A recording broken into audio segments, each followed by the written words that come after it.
Joining us now is the host of Need to Know podcast, Bryce Zabel. And sir, thank you so much for coming on. We appreciate it. It's amazing to hear a U.S. senator say that the allegation that just came from this whistleblower sounds similar to what he was told in a confidential briefing from the White House. It is amazing. We are living in extraordinary times because what's happened is the thing that has existed in the shadows for at least 70 years, if you go back to 1947 and potentially Roswell, has now gone in the open. And now people are talking about it. And I should point out that many of the things you said in your introduction, that is what the whistleblower has said in his public interviews. But senators and congressmen have been hearing these kinds of stories for the past year and perhaps even longer, but they've been hearing them in closed-door classified sessions. And perhaps we're about to change that game. What do you know about this whistleblower? Did he have direct contact with this? I mean, I know he had a very high, he had a lot of access, right? I mean, he was in the geospatial, whatever it is. I mean, he was a decorated, I think, Air Force veteran. What do we know about him? David Grush is the whistleblower you're talking about. The man has impeccable credentials, and many, many people with equally impeccable credentials have said he is who he is, and he's not making up stories about his access. He had the highest level access, and he was able to go ask people in special access programs what they're all about, and many of them spoke to him. So he's also, by the way, and I find this incredible, he worked on presidential daily briefings. He was trusted enough by our nation to hand carry those briefings to the Oval Office. This man is not a nobody.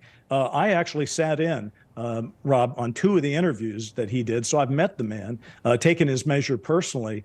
I mean, he needs to be proved out to everyone's satisfaction. But I found a man who was extraordinarily patriotic, and at the same time, someone who felt that the things he had observed and been taught to needed to change, and that he felt that it was time. And I think it's an act of great courage to come forward the way he's done.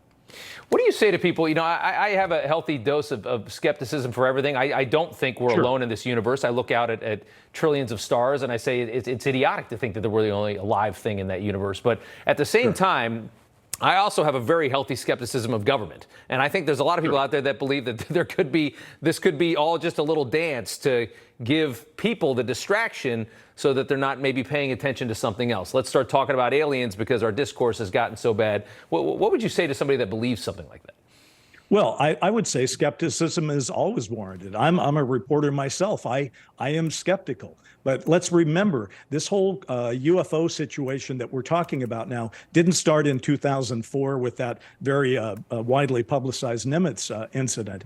It started for the United States back in 1947. There have been investigations, reports. There have been other classified people who've come forward. And I should point out, just ask your fellow Americans, there's been hundreds of thousands of them, including cops and military people, every manner of person out there that has seen things that cannot be explained and is looking for answers. So I guess what I would say to people is, let's take Dave Grush for what he says he is. He is an insider who is prepared to tell a story. All right, great. Let's vet who he is, and then let's get investigating on the charges that he's made. And from what I understand, Rob, that's exactly what's going on in Congress. I mean, you just had a guest on, Representative James Comer, and he is behind one of the investigations that's going to go forward with Tim Burchett, probably one of the co-chairs of a committee that's going to look into this and potentially have public hearings. So it's sort of like the starter's gun on this has been fired with Dave Grush, and now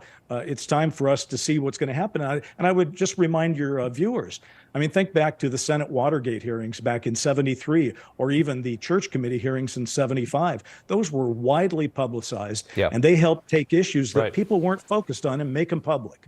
That's so true. Great information. Bryce Zabel, thank you, sir, very much for taking the time. We appreciate it. It's my